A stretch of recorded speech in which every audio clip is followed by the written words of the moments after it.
Welcome to the Adventure Mechanics. I'm Chandler. I'm Devin. And I'm Tom. And today we'll be talking about the co-op horror game, Phasmophobia. Ooh. In Phasmophobia, it's a first-person horror detective co-op style game where you have to find out which type of ghost is haunting a given area before the ghost gets agitated enough to start hunting you and chasing you throughout the building, I guess. Wait, you're supposed to figure that stuff out before you get hunted? Oh. Yeah, we haven't been doing that too well. But No. Phasmophobia was released September 18th of 2020 by Kinetic Games. From what I can gather, the only developer that's really doing anything major with this goes by the handle D Niter, like medieval swordsman Niter. There might be other people working on it, but I haven't seen any credits for it, and that's pretty apparent when you look at the assets in the game, because most of them are Unity assets of either free or paid types.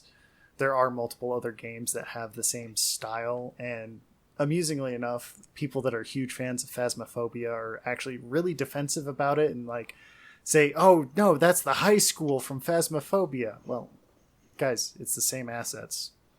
They bought it from the same place. Like, what do you expect? They're asset flips. So it doesn't look super different from a lot of other games in the same genre of horror survival, but this game does do a number of things very differently than most others in the horror genre in general. Full disclosure, at least Chandler and I are like major fanboys of this game. That's putting it lightly. Which is kind of ironic because if memory serves, Devin, weren't you the one that suggested we check it out? Yep. That is true. I had seen on YouTube and Twitch a handful of people playing it, and I thought, wow, this is a really fascinating game. Maybe we should look at this sometime? And then I brought it up to them, and then it ended up on the back burner or fell behind the desk or something, and then someone, if memory serves, Tom, ended up playing it with some friends and was like, oh my god, this is the best thing. And it suddenly, like, was pulled off of the back burner. And basically, I can't even remember what game it was that I was starting to play Star Wars Squadrons. And I had some friends that were like, oh, you know, we would play Squadrons with you, but we're really, like, you know, starting to get going on this game called Phasmophobia. And I was like, that rings a bell. And the bell it was ringing was Devin talking about it. What is it? And they kind of described it, and I was like, that sounds actually kind of interesting. And I was like, I have a vague memory of it maybe being part of, you know, one of the games that we were considering doing on the podcast. And they said, well, we'll make you a deal. We'll buy Squadrons if you buy Phasmophobia, and we'll check out Phasmophobia tonight, since that's what they were planning on doing. And I was like, sure. So I bought Phasmophobia and proceeded to never play Squadrons again. That's a true story. That's I was getting telling. I got really hooked on Squadrons, and as soon as I found Phas, I was just kind of like, what Squadrons? Yep. Yeah. One thing that I do want to disclose, at time of recording, Phasmophobia is still in early access, meaning our experiences that we will be talking about may not reflect the game as it continues further. But we still want to talk about it because it has enough interesting things in it as the core of the game that I don't really see that changing. No. Because if they changed it, it would be a different game entirely. So, like, anything else that changes, like, oh, the ghosts now get faster, or, oh, there's more maps than what we're talking about. Yeah, those are going to be part of it, but this game, the fundamentals of this game aren't likely to change. So that's why we're talking about it. The reality is there are a number of YouTubers that have made a career out of playing this game in its unfinished state. In my book, if you can make a career out of playing an unfinished game, it's finished enough. I mean, DK, the developer, could probably just say, okay, I'm done. And of course, the fan base would lose their minds with anger. But the reality is, this is a very playable game right now. If he does nothing else with it, it's a fabulous game. The amount of passion that Chandler and I have for this game is probably telling enough. Yeah. And we are far from alone. Yeah, I think the hours that both of us have put into it are rather telling of how much we enjoy it. We're both well over 100 hours, so... Yep. Yeah, make of that what you will, as I scratch my addiction a little bit. Yep. And I don't suspect... I suspect we're going to continue playing this, even... normally we'll play some games for the podcast, we'll kind of get a good taste of it, and then we'll drop it. Maybe we'll check it out later, and like Subnautica and stuff we've played multiple times. But I suspect Phasmophobia is going to be part of my quiver, so to speak, of games that I regularly come back to, and will probably stay that way for a long time, because it's just such a fascinating and unique experience, which is probably what we ought to discuss next. Well, let's go over the basic mechanics of it. Yeah. So, in Phasmophobia, you are given a number of tools for free, covering each of the basic evidence types given, that being EMF, UV, ghost writing, spirit box. And to clarify, just to give people a little bit, in case you haven't really seen the game, the goal of the game is to discover what kind of ghost is haunting whatever location you're at, and where the ghost is inside that building. And so those tools are needed in order to get that evidence. And that's like all the basic stuff. So they'll give you one of each copy of those tools. But any other tools that you want, that'll make hunting it easier, such as a non-contact thermometer or candles or smudge sticks or whatever. Those are things that you can add in on top of the basic tool set. But if you are ever hunted and killed by the ghost during a hunt, all of the tools that you put in are lost. So it's a risk versus reward sort of thing that goes into it. But with these basic tools, you'll basically wander around, sometimes in the dark, most of the time in the dark, in this either small house or large, like, prison, so to speak.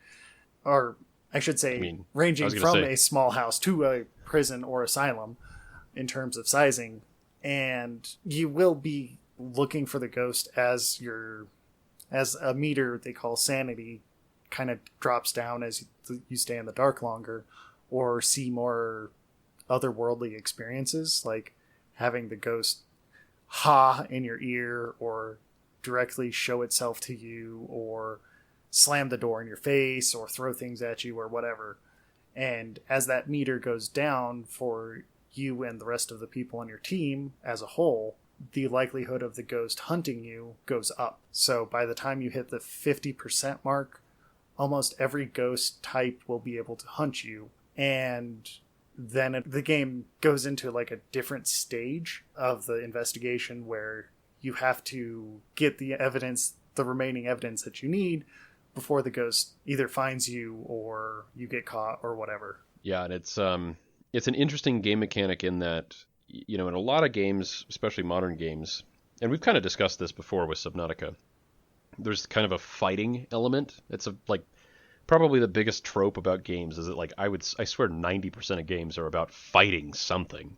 And like Subnautica, this game does not let you fight the ghost. You can only get away or die. It can totally kill you, but there's not a single thing you can do to it, which definitely hypes up the fear of this game, but in a very unique way, which we can go over a little bit when we get into our impressions. But I think what's fascinating about it is mostly that it's a horror game, but it's non-violent. And even though it is a horror game, it doesn't do so with lots of, grotesque, gruesome imagery or anything like that. Like, the ghosts look pretty, rotten because they're kind of like corpse-like. Yeah. But even then, it's very mild. Unity corpse asset flip number 12. Yep, exactly. They're just fairly basic models. They're they're scary, but really once you get a good look at them, you're like, they're not that bad. And even when you do die, the way that you die is also kind of non-threatening. Death is kind of not a big deal in the game-ish. You lose all your items. You kind of see a creepy scene, but again, it's actually not that bad. It's really pretty mild to kind of let you know that you've died. Some hands come from around the screen, but it's kind of slow, and there's no like big jump scare moment at all. And then you wake up in the quote-unquote spirit realm and wherever you are, and you can walk around and listen to your friends and throw shoes at them. But they can't hear you, they can't see you, but they can see the shoes. Yep. You effectively become a ghost. So it's really interesting that a game, like, when you break it down into its core components, it's not that scary, actually. But it is a horror game, and it's the most terrifying game I've ever played. But we'll go into that later. Yeah, that's a good point. Like, when you do die in this game, you are still a player in the round, because you'll still be able to walk around, and you'll be able to follow the ghost around the map and just see what they do. And the ghost just kind of ignores you.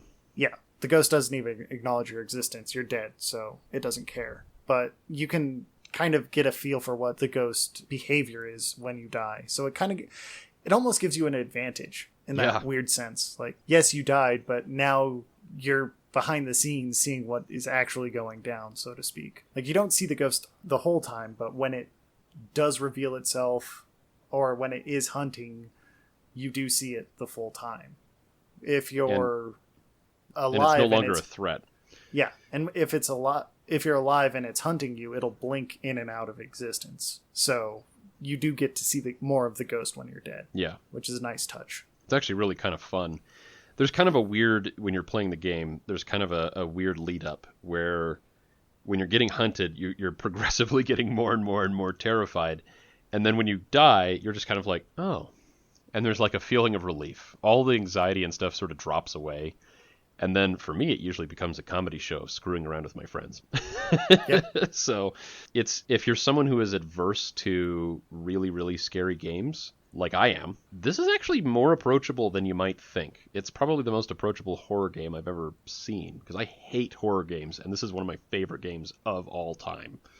Yeah. So I can absolutely vouch for that too, because when Tom started playing it, he's like, dude, you have to play this. You have to play this now. And I was like, well, I don't know. I kind of am still hanging out from the Forza Horizon thing. I kind of want to play that more. He's like, no, you have to play this now. And he basically pressured me into playing it. And I think I've fired up Horizon, which was the game that I was playing as a time occupier before this, like once since starting to play Phasmophobia. And I feel mild guilt at killing that, because that's also one of my favorite games. Yeah, well, maybe when the next one comes out. There you go. When you look at Phasmophobia and compare it to other horror-style games, you do see that the rest of the genre has either jump scares or you're doing something to defeat the big bad that's chasing you, right? Phasmophobia doesn't have that defeat the big bad as a concept. You figure out what it is, and then you leave. You don't deal with it. The premise is that you're essentially like a starter crew for like a Ghostbusters setup, because your goal is to go in there and figure out what you're dealing with, and then get out and report. And so you report back to whatever it is. And of course, you don't see this part of it, but the premise of the game is that there's going to be a secondary crew that's going to come in that need to know what kind of equipment to bring and that kind of thing based on what type of ghost it is and where it is. And they're a cleanup crew. They're going to come in, they're going to take care of this ghost problem, and they're going to get out. That's funny you bring that up, because that's never mentioned. It's kind of implied. It's implied. It's implied, but it's not. It's all headcanon besides like that implication, like, oh, you're just the first. But it's not. If you look at the amount of money that you're getting paid for this, it's like, no, you're a hobbyist. Penance. You're a hobbyist. Yeah, well, that's you want to send the hobbyists in first, like you don't want to risk your professionals on this sort of shit, right? Well, whoever's paying to get rid of the ghost is not paying very They're well. Cheap. Or for risking my life. Yeah, the risk versus reward measure isn't very balanced, let's put it that way. But in gameplay terms, it's pretty well on the spot. Yeah. So what you're saying is your employer isn't paying a living wage. That's No. what you're saying. No. No, They're taking advantage of our enthusiasm, and Yeah, I don't there appreciate you it. go. Yeah. yeah. But I'm still going to do it, obviously. It's just rude. And the insurance that they pay when I die is subpar. Which Oh, somehow gets subpar. worse as I become a professional. I don't... Yeah. Well, if you're a The professional, better I you am don't at need it, the less I get. If you're a professional, you don't need those safeguards. I Oh, guess. wow, your friend died. Oh, I'm so sorry about that. Here, go buy yourself a chocolate bar or something. Pretty close, yeah. That's about right. Yeah. So to give you all of you guys an idea of this, so the whole thing is obviously the higher the difficulty level, which is what we're talking about when we're talking about professional, the better your payout is. But if you get to the point of professional, you get 0 insurance when you die. Now, in fairness, this is not a game you die very often. I think I've got 117 hours when I looked, and I'm pretty sure I've died 5, maybe 6 times. You really won't die very often. I guess maybe it depends on how you play. If you're playing it smart, you won't die very often. Yeah. Usually all those ways I die are either like just really, really, really, really, really bad luck, or I was doing something that was very likely to lead to my death. So I was going full-blown risk. And each time that you get, a successful investigation, you're only, I think in professional mode, basically a perfect game on an average small map is $270. Yeah. And you're bringing in probably $3,000 worth of equipment. So you're really not expected to die, which is kind of better because I think it makes your deaths feel more important. They don't wear off on you. 117 hours in, and when I die, it's still a really big deal. I can't say that about very many games, if any. Yeah, right. So I do think that the concept of getting rid of the doing something about the ghost it's really what makes Phasmophobia so interesting to me, because agreed. Out of curiosity, I looked at a number of other games in the horror genre that are Phasmophobia's contemporaries, going back for like the last 3 years, and almost all of them have some sort of jump scare, or you're doing something to get rid of the big bad or the unknowable evil, and not addressing that, it makes it feel very different. I don't know how else to describe it. It ends up being that, oh, well, we figured out what it was. Okay, well, why don't we just get out of here? There's nothing else we can do. Sort of thing. Mm-hmm. And it just leaves that, it's comfortable in leaving that awkward point of, okay, you have it, now what? Yeah, you decide when you're done. You could literally roll up and be like, wow, I'm way too scared, never mind, and leave. The game doesn't punish you. Yep. Yeah. You can stay there as long as you want or as short as you want, and that's interesting. Yeah, yep. And there's always that safe spot of either being outside the building or in the trailer. And the case nothing can hurt you there. And when the ghost is hunting, it's pretty obvious. Lights will start flashing. Yep. The exits will lock shut, so there's nothing you can do.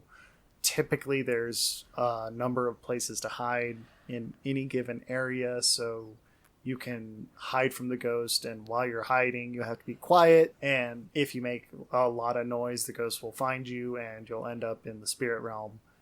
It's kind of that fun balance of hide and go seek with detective. Yeah. Hide and go seek, but the thing that's seeking you can kill you, and also, detective elements. And actually, Chandler, you bring up a really, really, really important point, and probably one of the most interesting parts of the game mechanics of this whole thing, which is sound.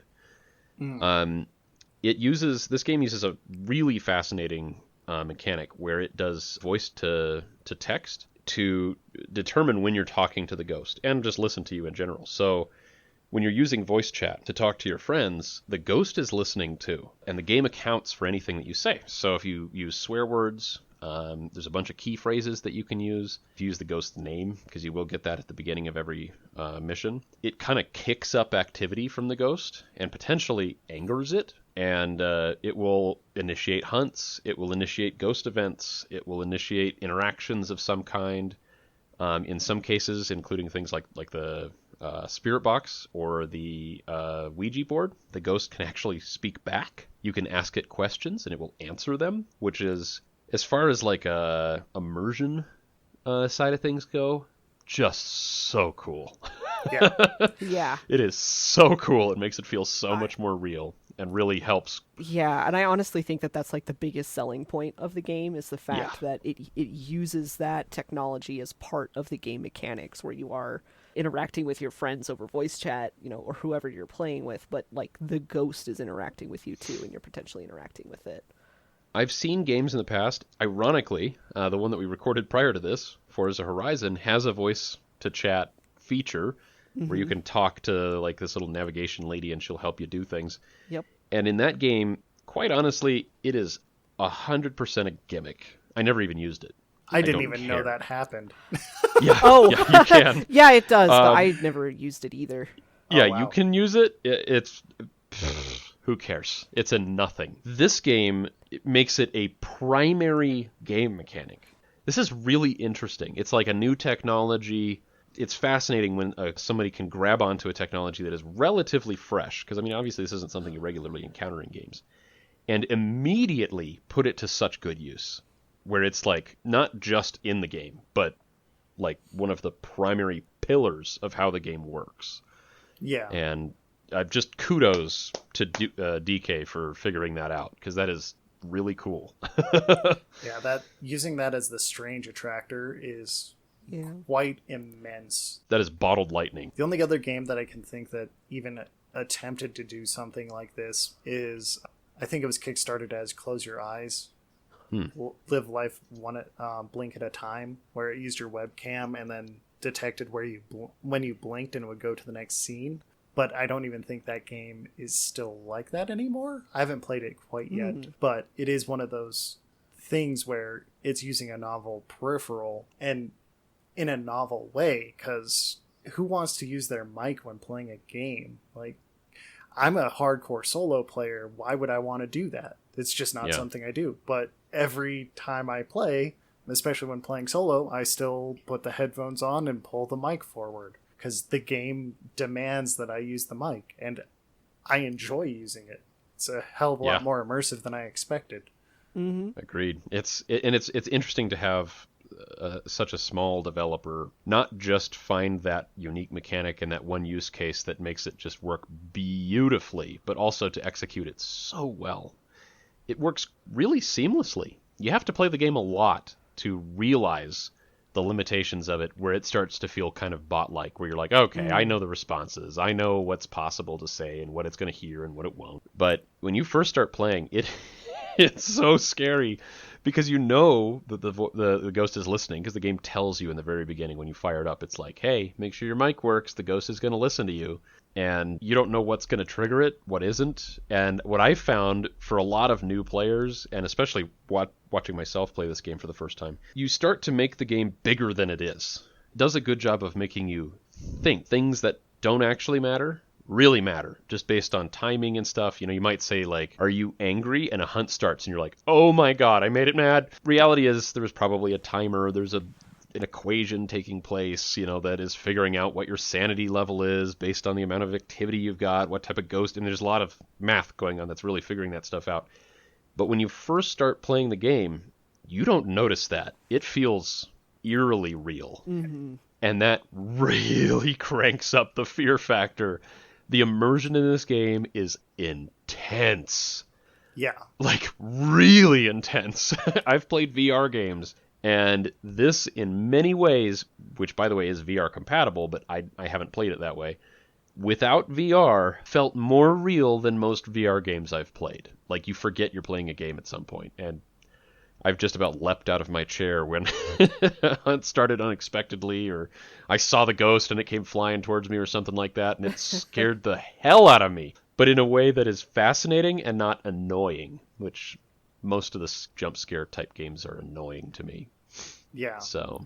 Yeah. And it's also interesting to note when new players approach the voice to text thing, they'll ask the ghost questions that I personally know aren't in its library, but that willingness to engage it, like, what's your favorite color? Yep. Why would you be asking a ghost that? I don't know, but it helps with that immersion when you see Spirit Box say nothing detected or whatever it says. Yeah.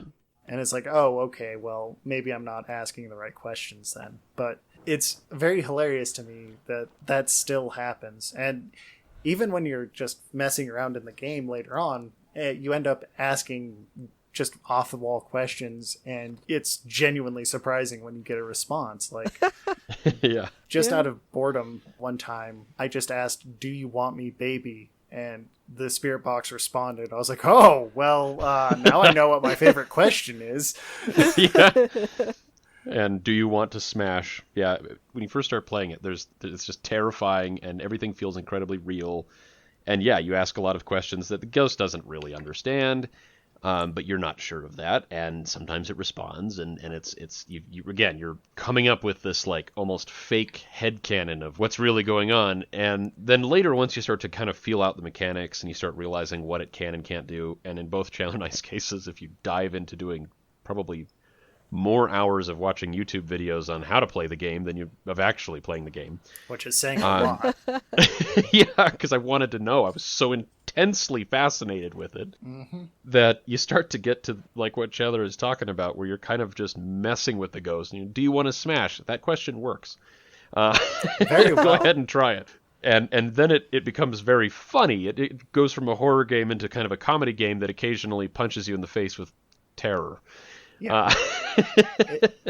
At this point, it's a dark humor game for me. Yep, same. Yeah, absolutely. Yeah, I'm still spooked by it. Oh yeah, hey, we're still regularly spooked by it. Before we started the recording, I was talking about how the game made me just about leap through the ceiling today because a ghost just appeared in front of me like inches from my nose and came rushing at me, and then does this like ha noise right in your ears, super loud. And even after 117 hours, I just about launched into space. The game is still throws surprises at you, even though you might know all of the mechanics behind it. It'll throw that unexpected ghost event or the unexpected ghost hunt while you're out in the open. You're like, oh crap, there's nowhere to hide. What do I do? What do I do? And you get the deer in the headlights moment. So that still happens, and it's hilarious every time that you do get spooked by the game. Yeah, I was gonna say first it's terrifying, then it's hilarious. Yeah. Like even what I would consider cheap deaths that I've had in this game, I still enjoyed. Yeah. So what were your impressions of it, Evan? I know you haven't played quite as much as us. No, I have not played quite as much as Chandler or Tom, but I think this game is amazing. It's really great. I haven't put as much time in, but I'm also easily scared. And what's beautiful about the game is the stuff that's the most terrifying. Yeah.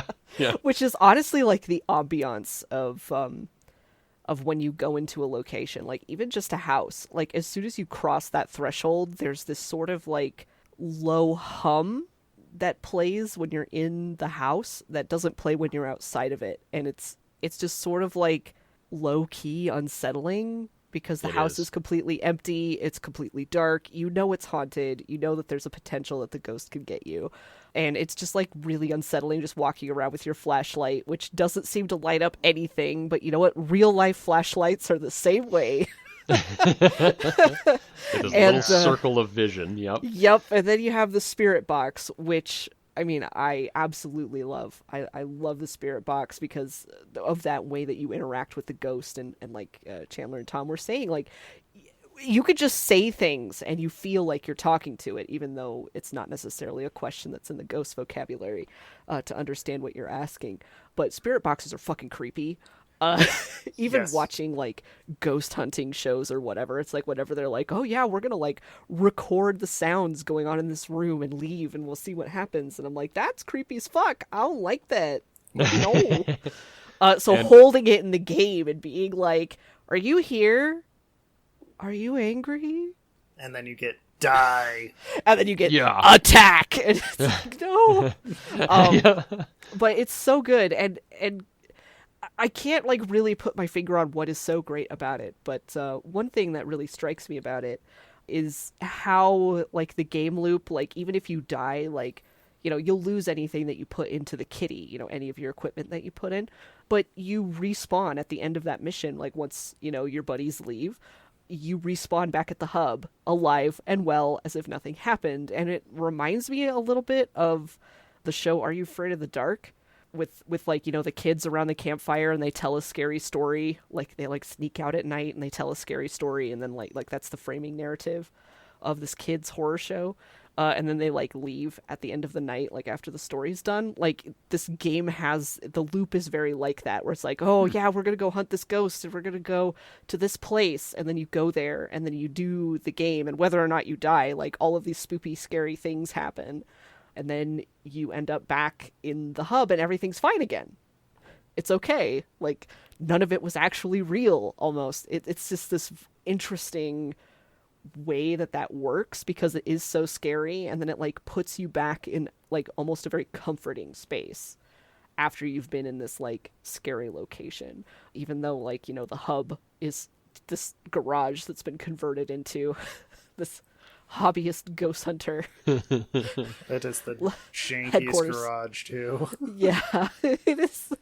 Maybe it's not actually that the ghost kills you. Maybe what happens is it just knocks your spirit out of your body, and so your body just lays there until morning, and then when you wake up, you all get back together. That's headcanon. Yeah. I mean, I don't know. Like, this isn't a game that's like a narrative game. Like, it doesn't really have a story. No. But it is kind of fun to think of, you know, stories around it, or like the stories of like, you know, who are these people that are ghosts? Like, you know, why are they here? Why are they so angry? Why is this woman crawling around on all fours in a creepy fashion? You know, why is this dude carrying around an axe? You know, like, and the answer is because that is the model that they're using. Like, there's no real reason, and there's no real reason to use any other kind of model, because again, there's not like there's an actual narrative behind anything, but it's kind of fun to imagine. It's like, oh yeah, you ask the Ouija board, like, you know, okay, where are you? Oh, the boys' bedroom. Okay, how many people did you kill? 9. Yeah. It's like, quite prolific, are we? Oh, what? And then you say again, then you're like, how many people did you kill? And it's like 3. And it's like, which is it? Was it 9 or was it 3? William Harris, you are lying to me. Yeah, exactly. And then William Harris, you liar. But it's great, and honestly, I think it's a great game to play with people. Like, it's definitely doable solo. For me, it's too scary by myself. I can't do it. I tried to play and screen share to a friend because I was trying to sell them on maybe getting it and wanting to play sometime. I didn't do a good job because I was trying to do like an amateur level in like one of the house levels. I was just too scared. Totally fair. In my defense though, it was a demon and it was really fucking with me. So hey, if you got to the point where you knew it was a demon, you played the game. I made a guess. I couldn't think of what else it could be just by the things that it was doing and the fact that it was like not cooperating and seemed to be like, again, like, you know, putting agency on this, you know, algorithm that's just listening to me. It seemed to know I was so scared and was like trying to fuck with me is what it felt like. Even when you know it's an algorithm, you can't help but give it headcanon. Yeah. It feels that real. I totally get it. It knows what it's doing, especially since you can't see what it's doing and you know it's listening to you. And like me, I haven't looked into all the ins and outs, so I don't know what key phrases it knows or what certain words it recognizes. Because as I'm talking, because I'm like telling my friend, it's like, oh yeah, like, you know, as I'm talking, the ghost is going to be hearing me, so everything I'm telling you, the ghost can hear, and I have no idea what it's going to think of that. Right. Because I'm just like explaining, like, here we go, and we're going to look for the boner. Oh, by the way, that's just like a chicken bone that's laying on the ground somewhere. That's important. Yeah, I was going to say, no, I think you should just leave, I'm looking for the boner, right out of context. I did for a while, and finally my friend was like, okay, you keep saying you're looking for the boner. Like, what does that mean? Because you haven't found it yet. And I'm like, oh, yeah. It's actually just a bone laying on the ground. It's technically evidence, apparently, it's of something. Evidence. It's this, but we call it the boner. I don't know. It's the boner. Yep. Which is hilarious, because that's, like, just something that the community came up with. Because you have to find the bone. Well, bone is boner. Then there's just no saying it otherwise. Yep. English is a great language for this. You just like, okay, this is the thing we're doing now. This is now the correct word in this context. Right? Yeah, like the Ouija board that you find in the game. Whenever Tom and I find it, we just yell out, Waluigi! Or, it's me! We just end up doing that because it's hilarious to us. That's And what you do. Absolutely. And you have to add some levity because some of these levels are like really terrible. Like even like the small ones that like really shouldn't be as scary as they are because I've played them so many times are still terrifying. So it Yeah. like helps to be like, it's a me, Luigi. yeah, It's like, oh, that's Oh, yeah. adorable. And yeah, I mean, there is kind of as you get to playing it, you can kind of add some levity when a hunt starts, rather than being like, shit, you start going, Yep. oh, hello. Yeah. Hello. Oh my gosh. Yeah, these guys Do can tell want you. to smash. Right. Yeah, these guys could tell you like how many times I like completely wimped out of like doing a hunt because I'm like, no, I'll just watch the cameras in the truck. I'll be in the truck. It's fine. Yeah. yeah. And honestly, the way we play, that's perfectly fine because it is a game that's supposed to be fun, and if you get the fun out of the Yeah. watching us run like ninnies throughout a high Oh, school, yeah. I mean, Oh, hey, yeah. hell yeah, Oh yeah.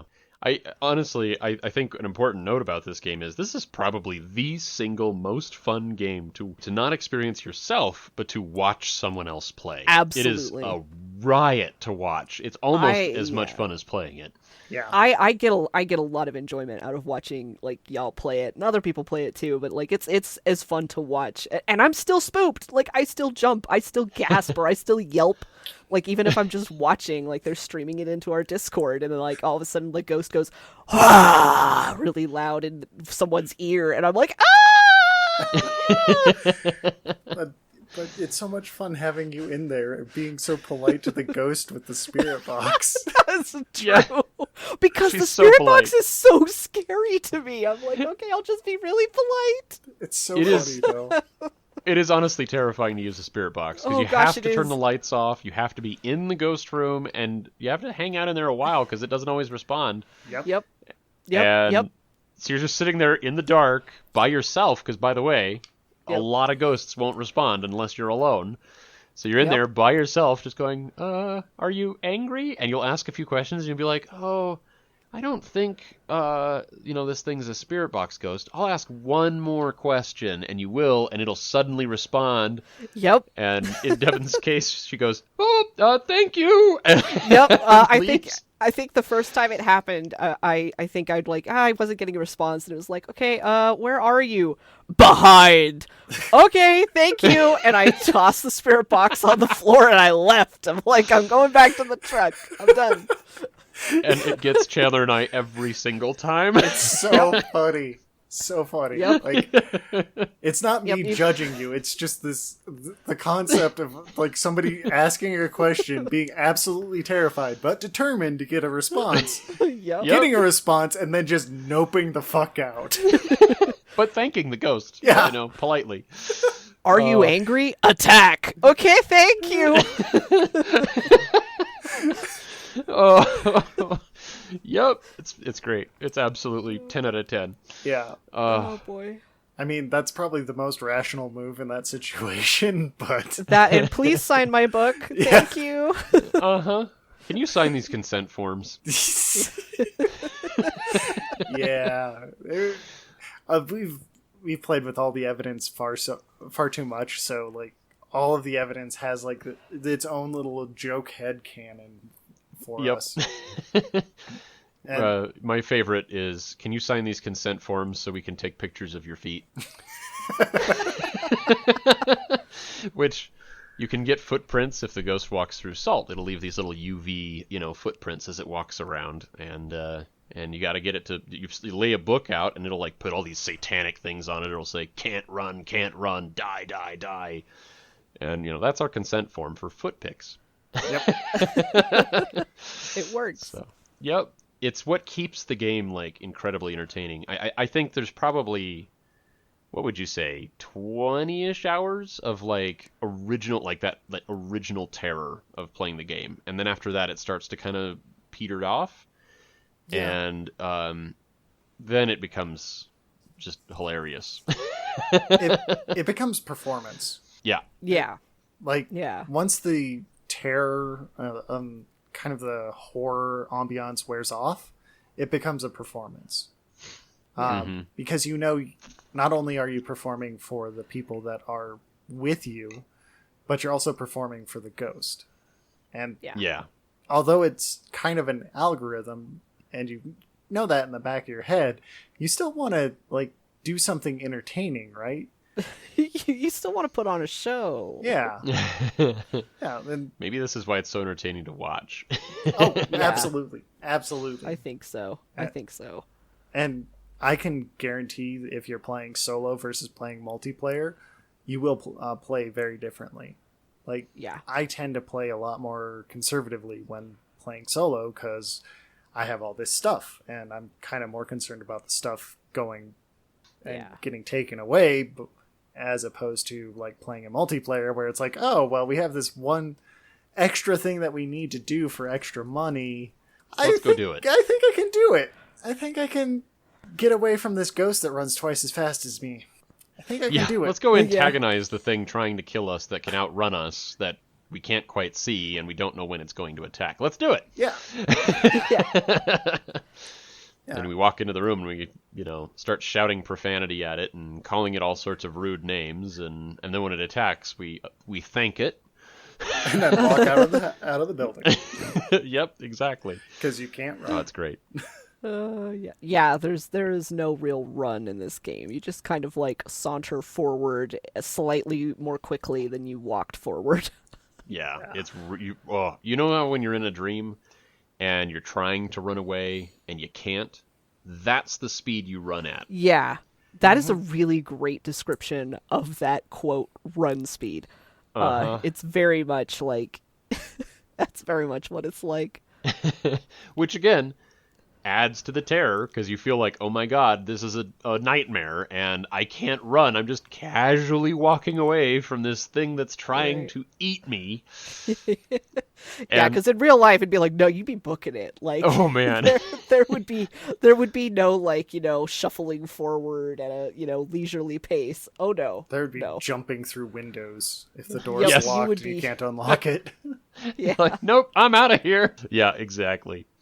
And also, side note, I just realized, you know how we were talking about when you enter a building, there's kind of a hum, a noise? I know what that noise is.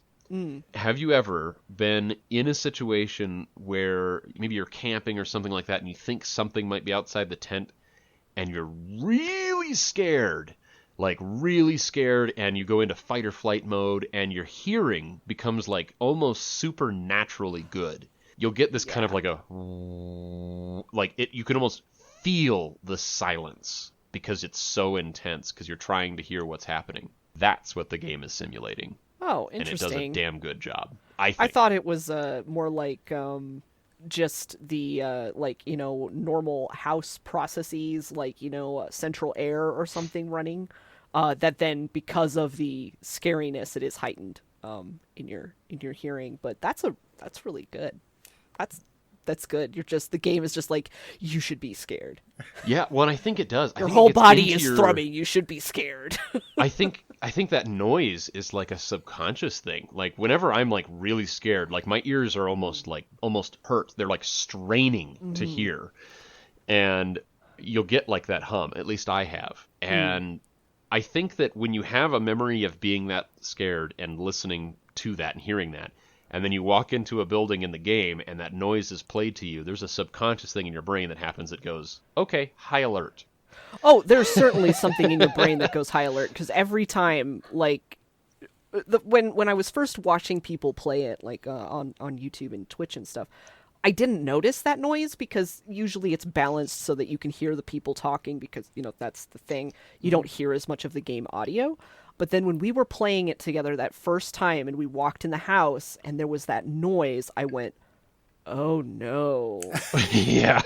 And like immediately was like on high alert. Like that is what is genuine. Like if it was just perfectly silent, like it would still be creepy and weird. Or like even if they had that noise turned down, it would still be creepy. It would still be unsettling, but not nearly as much as it is now. Because as soon as I hear that, I'm like, I don't want to be in here. This bad. This is real bad. There is something about that noise. It's like it like flips a switch in your brain that puts you into anxiety mode. Yeah. I played with another friend of mine who's not on the podcast, and he was telling me that every time he kind of doesn't like the game because every time he'd play the game, that noise would give him a headache. And I realized that early in my gaming, with this or playing with this game, I was getting stress headaches, like from anxiety, because my anxiety would just go up so high, and I'd get like my blood pressure had to have been like I could blow up balloons with it. And and I think that noise is a huge part of it, because he was telling me, he's like, man, as soon as I hear that noise, it just, oh my God, it gets under my skin. And I was like, yeah, it's supposed to. That's it's doing what it's supposed to do. Yeah. Psychological priming. Bingo. Yeah. That's exactly what it is. It means that when something happens in the game, you are on high alert already, and whatever it is that happens in the game is profoundly important to you, as opposed to like, oh look, a candle fell over. Instead it's like, what's that? What's that? Right? Yeah, and then you add to that the static hiss of the spirit box. Uh-huh. And it's just like, no, thank you. And the creepy, digitized, but also kind of weirdly demonic behind when it answers you, and you're like, Hate. run! Yeah. And then you can't run. It's like living a nightmare, which we're not doing a good job of selling this game if you're not into scary stuff. Yeah. Seriously, pick it up. I hate scary stuff. Yeah, me too. I don't like scary. I can't emphasize enough how much I hate scary games. And this is one of my favorite games of all time, because the scary it gives you is unique. It's not that cheap jump scare. It's not the like, I'm gonna make you pee yourself. It's like intensity instead of fear. It is fear, but it's like Alien versus Aliens. Yeah, that's a good way to describe it. Like Alien is very much about the ambiance, about building the tension and building that terror. Until finally you have the culmination at the very end of the film where you do see the xenomorph, and it's like more outright scary, but like you lose what like the true terror, which is, because you can't see it, you don't know what's going on, and like the ambiance is really good. And then Aliens is more, an outright action horror where it doesn't really care about, necessarily the tension or building that horror. It's just going to be scary, or attempt to be scary while being exciting. And that's kind of the difference between Phasmophobia and a lot of other horror games. Yeah, it relies on terror, not horror. Yeah. I know we talked about terror versus horror when we were gushing about Subnautica, right? And how terror kind of is the unknowable, and Phasmophobia taps into that same terror versus horror trope. Except turned up to 11. Yeah. It's like Subnautica on steroids. Yeah, it's Subnautica, but with psychological priming to be even more terrified, which is rather telling, because it's amazing. And I think that's also one of the things that is really interesting to me, because I've played this game so much that when I jump into the building, it's like, oh, okay, now I'm diving into the water again with that sound. Yeah. It's not like terrifying to me anymore. It's like, oh, no, this is a workout now. So, I didn't realize until you guys were talking about it. I was like, well, now I kind of see it more as like diving underwater. And the terror versus horror of Subnautica definitely applies here. Yeah, it is. It's actually a similar noise, too. Yeah. Yeah, which is kind of interesting. So if you've played Subnautica, these games sound like they have nothing in common, but genuinely, if you enjoyed Subnautica, you will love Phasmophobia. They couldn't be more different, but also they're tapping into exactly the same sort of energy. Different mechanics, but what the game makes you feel is the same, except now you can do it with friends, which makes it all the better, especially if you have a friend. I'm so sorry, Devin, who is scared of the game. That is way more fun. Oh, yeah. Absolutely, totally terrified of the game. Run and hide in a corner because I didn't know what else to do, and they have to come find me after the hunt, because I was like, well, if it's my day to die, then I'm going to die curled up in this corner, facing the wall. I felt so bad when that happened. I was like, where were you? And she was just hiding in the corner of a hallway, like too scared to move, which is something I've experienced in the game. I know exactly what that's like. So you kind of like, we're laughing, but we're laughing with her because we're like, I get it.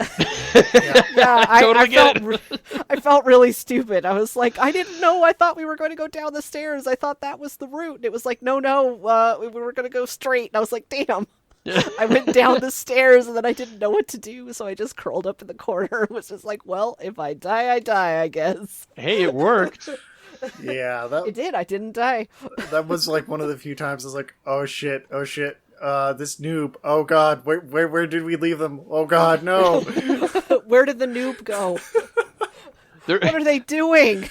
That is one of the most fun parts of this, is when you're bringing new people in to play the game, you'll be explaining the mechanics and how to survive. Like, you'll be like, okay, you stick with us, and as long as you're with us, you're probably going to be okay. Here are the rules. And there is just such a, like, oh no feeling when, like, you're, like, running away from the ghost during a hunt, and you turn around to look for your new friend, and they aren't there. And they aren't there. And the hunt is still going, and you're like, Oh shit. oh my god. Oh no. Where'd they go? Oh god. And then the hunt somehow ends, and you go, where the hell were you? And they're like, I went and hid in this classroom. You're like, I'm so glad you're okay. Like, I thought we could hide behind things, and it's like, what? No. I mean, sometimes Hey, you can now. Sometimes it works. Yeah, sometimes it works. I mean, that corner worked just fine for me, but Yep. Hey, as long as do it not works. I mean, recommend. Yeah. Chandler and I hid behind a dining room table successfully, and the ghost spotted us twice, and we just managed to survive somehow. Oh, that was not pleasant. But also, that's one of my best memories. It's kind of those moments when you're like, oh shit, this is the worst place to be. How did I end And you're up looking here? around. Yeah, and you're like, there's nowhere to go. Yeah. Those are the best moments, because you're like, that feeling of like, oh my god, I am so screwed, and your anxiety goes through the roof, and your adrenaline starts pumping through your veins at, like, 100 psi, and then you survive, and you end up with this massive adrenaline rush, and you're like, I don't know how I did it, and you have this great story, and it's an intense experience playing this game. Yeah, and it's more of an emergent story that you end up telling. Absolutely. The game doesn't have to tell a story at all. You tell the story. The game does a beautiful job of being a DM. Yeah. Yeah. Yeah, it really does. Yeah. Oh, that's perfectly fair. It really does. That's a perfect analogy. I like it. One of the other things that really shines through in this with all the ambiance is that DK really does care about making sure that the player is feeling terror, but not necessarily getting overwhelmed with a mechanically difficult game. And that's actually part of it that makes it hugely important, because it is still approachable. Like, the things that you would assume you could do, if they aren't already implemented in the game, quickly get implemented. It's quite impressive. As Tom was mentioning, hiding behind furniture just wasn't a thing for the longest time. And then in a recent patch, as of May 2021, they put in being able to hide behind furniture, so you end up in a lot more interesting situations where, yes, there isn't a spot where you can hide in a closet or in a locker, but if you're brave enough, you can hide behind this bookcase next to the pillar, and maybe you'll live. And sometimes that's actually the best choice, weirdly. Yeah. The bad hiding spots are the only places you get good stories. Hiding behind a table, or stupidly hiding behind a pillar trying to play whack-a-mole with the ghost that's chasing you. Oh man, I couldn't believe you survived that. I was watching that one from the truck in the high school has like security cameras placed throughout it, so you can kind of see most of the rooms, and I was watching the ghost moving around this room, and I was behind Chandler, so I could see him behind the pillar and the ghost as well, and I was just like, oh, he's dead. There is no way this guy's gonna survive. And I walked out of You the did. building. Chandler comes walking out, and it's like soldiers coming back from battle. When that sort of thing happens, you're like, holy shit, wow, dude, like, that was awesome! And, I mean, there just aren't very many games that can make you feel that. Yeah. It's brings up a camaraderie almost, because you both, like, Totally. everybody is going through the same experience, and you may be seeing the same thing happening, but it's from a very different perspective, like in the truck, or watching your friend get chased by a revenant down the hallway, and there's nothing you can do to stop that. Yep. For instance. Not that I've been on either side of that one before. Or sometimes we're intentionally antagonizing the Revenant, Yeah. like today. That was today, right? Or was that last night? See, we play too much. We play far too much. I second that. Yeah. But not enough. Yeah, one of the things that we normally talk about is the music, but there really isn't any in this game. No. The music is that horrible low hum. Yeah. Yeah. That's it. That's the creatures of the night. What music they make. Right? But there is a whole lot of effort into the soundscape of it. Like, Oh, yeah.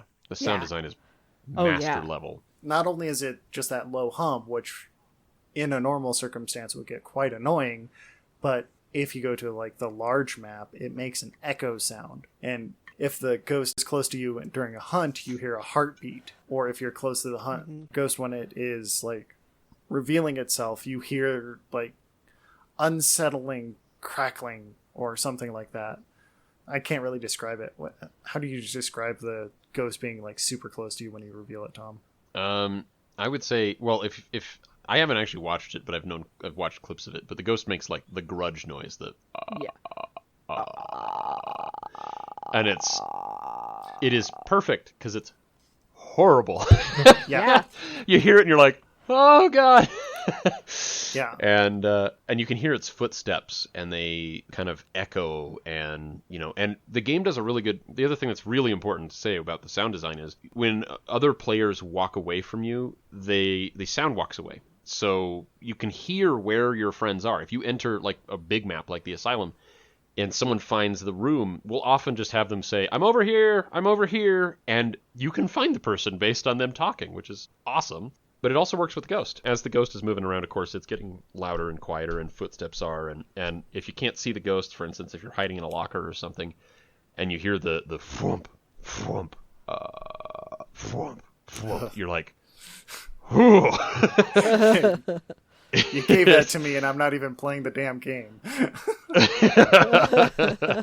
It's something. So yeah, the sound design is a big time part of why this game does what it's supposed to do so well. It's cool. It's really cool. And again, the ghost can hear you, so that the whole like distance situation plays out perfectly as well.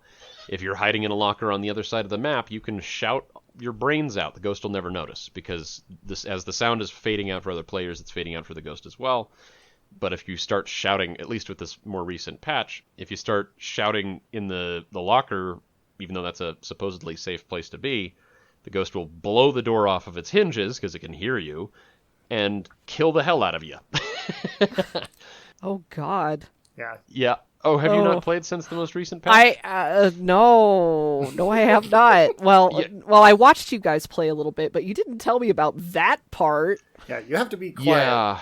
Closets and lockers are no longer safe. We used to cheese the ghost. We'd like hide in the locker and just be like, ha ha, you can't get me, neener neener poo poo, and then listen to the ghost like frustratingly, pace back and forth like, dang it.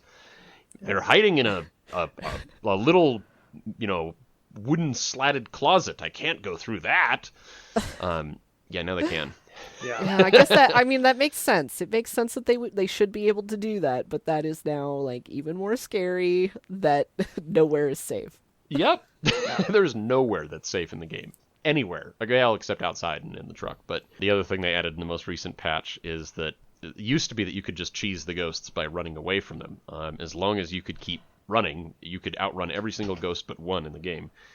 And now the ghosts gradually accelerate until they outpace you. So now nowhere is safe, and you can't outrun the ghost. And that was a really good idea. The totally changed the mechanics of the game. The game got scary again.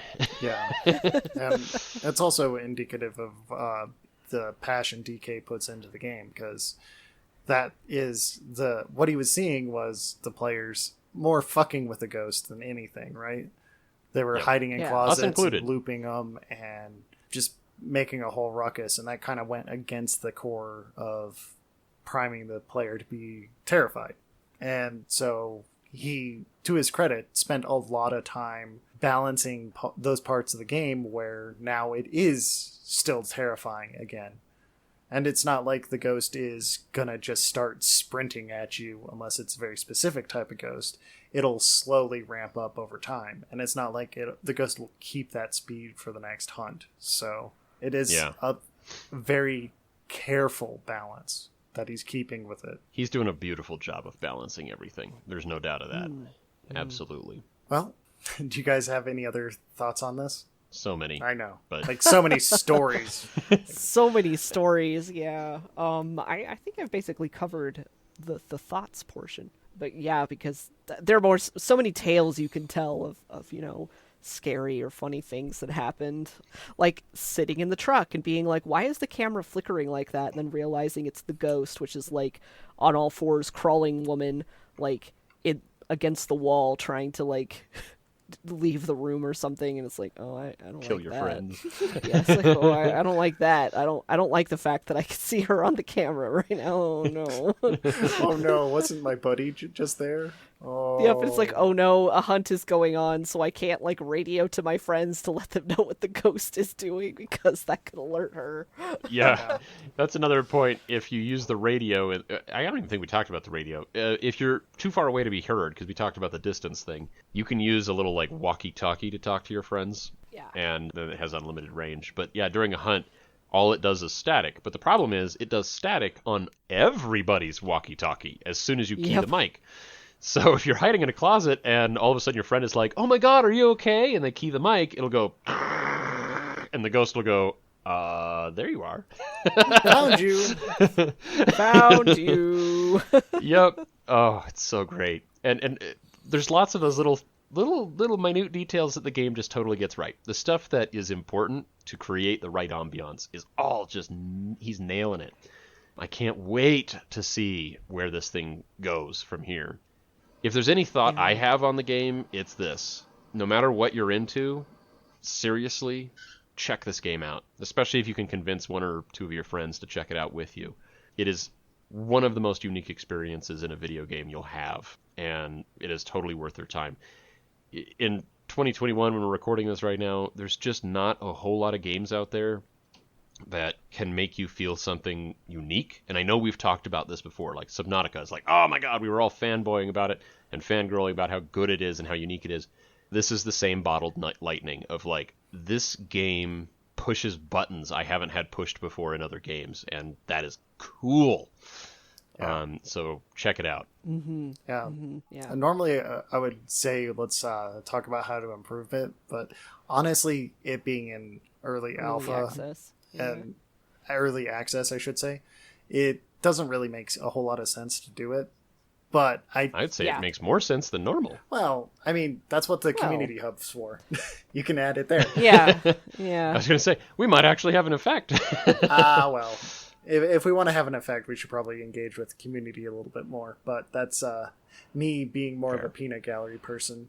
I did actually want to ask you, Devin, about how this compares to other horror games like, what was it? The one that has the ye olde cocaine sanity pills. What was ye olde cocaine sanity pills? Yeah, what? What is that game?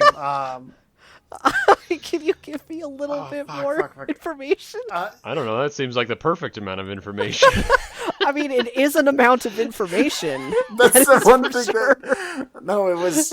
I mean, there are many games that use, like, ye olde cocaine pills as a mechanic, so it doesn't narrow it down at all. It has laudanum pills in it. Oh, Amnesia: The Dark Descent. Yes, thank you. That's the one thing that stuck in my head was ye olde cocaine pills. Oh, that's not even cocaine. That's opium. Oh my god. And I butchered it even more. You're welcome. Oh, there's a sound bite. No, but... I'm sorry. Sorry. Okay. How does it compare? Well, that's actually a really interesting question, because when Amnesia: The Dark Descent came out, it was like the shit in a very similar way. You know, where it was very popular. It was one of those that like people made careers like based on them start playing this game to start with. It's sort of I want to say I don't have any like actual research information for this, but anecdotally, I think it was the game that started the trend of like YouTubers and then later on, Twitch streamers playing horror games and just having the reactions, like the scared reactions, and that being a popular thing. I've heard that actually is the game that started PewDiePie, right? It is entirely possible that that is the case because I feel like that's true. Yeah. I mean, but yeah, it was, and again, like with the like, ooh, scary reaction, things that people do, which, to be fair, is very entertaining. It's entertaining to watch people be terrified, I guess. But so what Amnesia does, it's kind of so many games afterward have done this thing, is like not only like building the atmosphere, arguably until the third act, but at least in that first beginning section, which is what would, turn people away as being too scary, is the ambiance of the castle. The music played into that, like little scripted moments, like a breeze blowing a door open. Like it wasn't really a jump scare, but you were like, huh, because you were already kind of scared. Later on, it adds in the monsters, and in some places, the monsters are not actually there. You see them as the player, but they're not actually spawned there. Because you can run at them and they disappear. Speedrunning tactics. So you have the monsters, and of course then the monsters will chase you, and that's super scary, and then you have to go hide, and it does have that hide mechanic where, like, get out of sight, break line of sight, hide. But then the other half of it is that when you're in the dark, your sanity is drained, much like Phasmophobia, but you end up with like screen effects that let you know, like, your vision starts to wobble. It looks like bugs are crawling across the screen, which is absolutely terrifying, because especially if you're like, oh my god, is there an actual bug on my screen?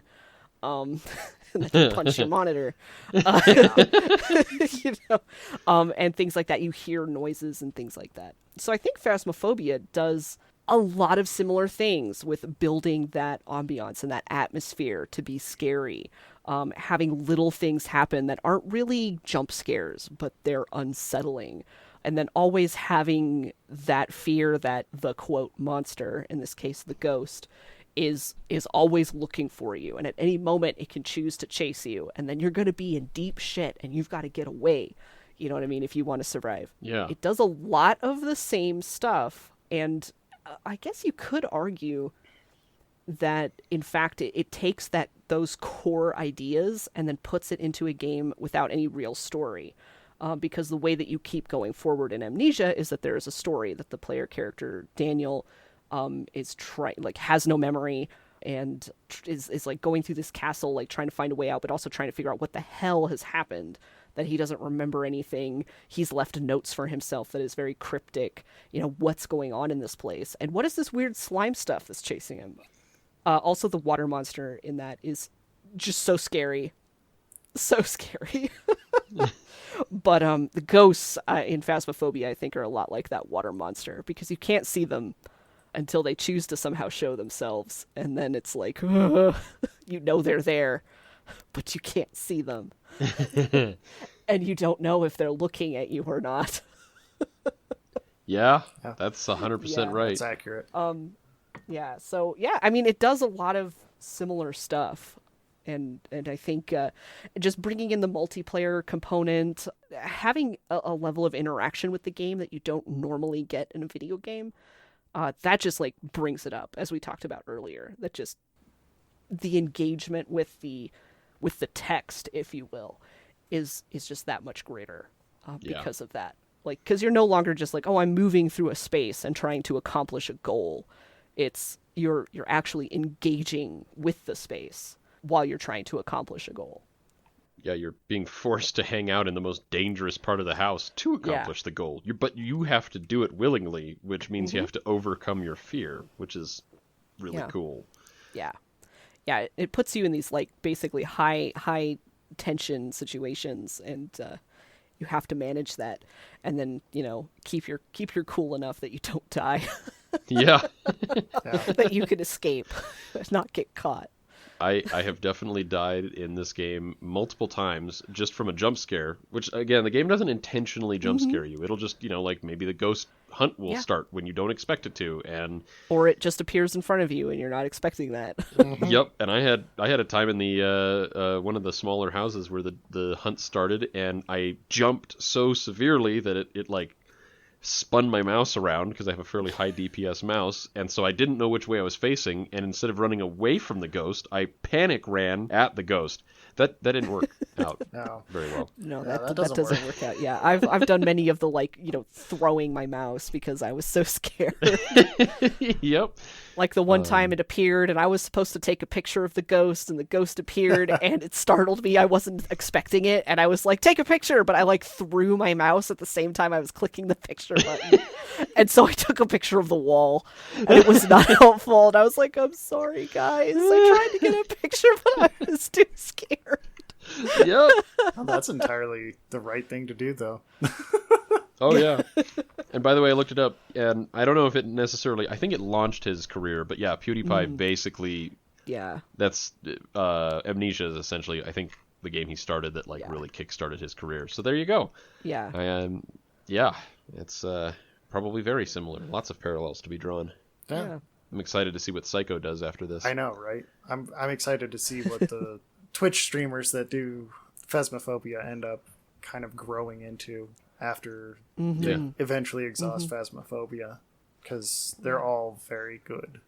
But yep, absolutely. Yeah, kind of on that note of digging into it deeper, do we want to potentially do another episode of just how Phasmophobia stacks up against other horror games we played, or more impressions, or just us gushing more? I don't know.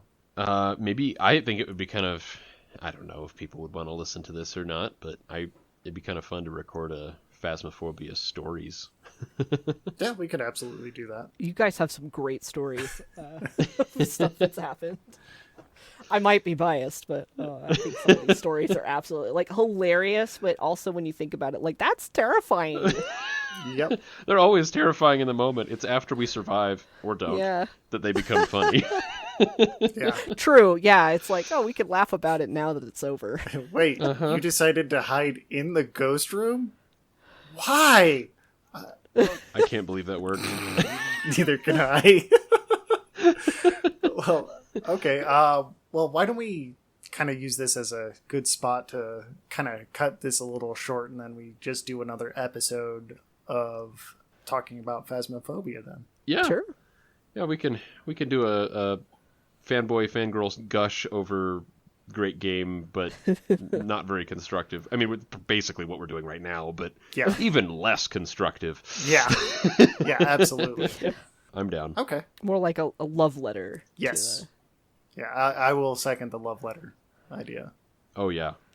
Well, okay. Maybe our fan base should let us know if they want to hear that. Yeah. We have a... Anyway.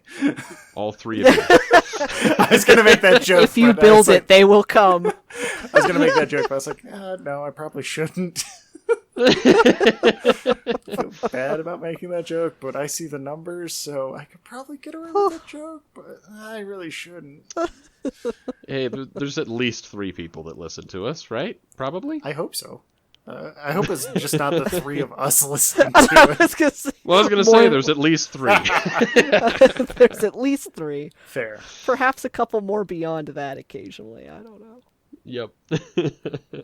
Absolutely true. Awesome. Before we sign off, I guess we should do pluggables.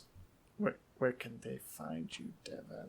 Oh my god. They can find me on Twitter, Instagram, and twitch.tv at Lady Merowith. And don't you do another performance podcast? I do.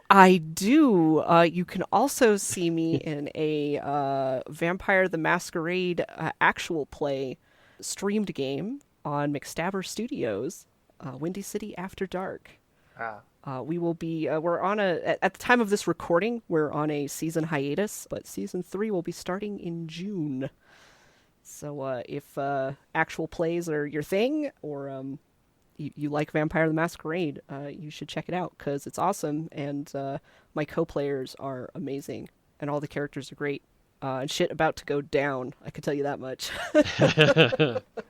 The story is getting really tense. So, And how about you, Tom? I am on primarily Instagram and occasionally on YouTube, both under the same name, which is Tomakaze, Tomakze. And I think theoretically you can also find me on Twitter there, but I'm pretty sure I haven't tweeted in months, so probably not.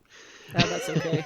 You're not missing much. But if you're interested in any car content, that's mostly what my Instagram and YouTube are about. I've got an LS swapped Nissan hardbody that I've been posting videos semi-regularly-ish on and doing Instagram stuff about car audio and whatnot. So please check me out. Cool. As always, people can find me on Twitter at JCSuron. I do a number of really stupid jokes about game design and relating to it. And if you want to follow the developments of the game I'm working on currently, that's the best place to find it. I'm also on itch.io as JCSuron as well, if you wanted to actually play the games I've been building. It's a cool game, actually, like genuinely. Mm-hmm. Yeah, well, I'm glad you think so. Hopefully, when it hits a larger release, I'll be able to get more people into it. Fingers crossed. Yeah. Yeah, we've been the Adventure Mechanics. I'm Chandler. I'm Devin. And I'm Tom. And we will talk to you next time. Bye. Oh, you son of a bitch.